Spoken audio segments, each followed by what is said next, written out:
When we are learning motivational interviewing, it is hard for it to feel natural. I often hear learning participants say, I'm so all up in my head. This is awkward.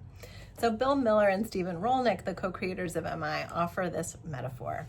Consider duck feet. When you are watching a duck on a pond, it appears to be gliding across the pond with ease. Yet what is beneath the surface are those duck feet.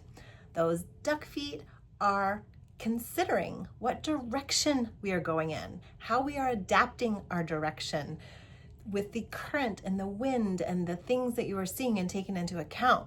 There is a lot of furious movement happening underneath the surface of the water. While it might look smooth as that motivational interviewer is gliding in conversation, there's a lot happening inside the brain, especially the new learner's brain. So consider duck feet when you're feeling all up in your head about your motivational interviewing skills. That's because there's a lot going on. We are constantly adjusting to what is happening in the moment with the client that is sitting in front of us. And what direction are we guiding? What response is going to come out of our mouth next based off of what the client said, as we're keeping in mind the direction that we are trying to go in that conversation.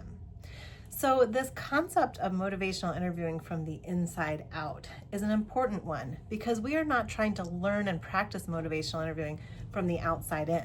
We're not trying to take these skills and tools and make them sound like ours. We are trying to be motivational interviewing, to from the inside out embody the spirit of motivational interviewing, know the skills enough to be able to respond in the moment to what is happening with the client. And we have to consider why we are responding the way that we are responding.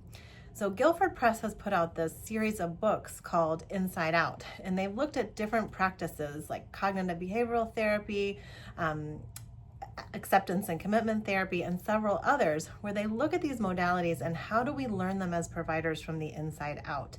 And 3 authors have recently published this book on motivational interviewing from the inside out that explore this very concept. So you can read more below about this book and about the webinar that we are providing on this topic with these 3 authors. Thanks for joining, and good luck with your MI learning and practice.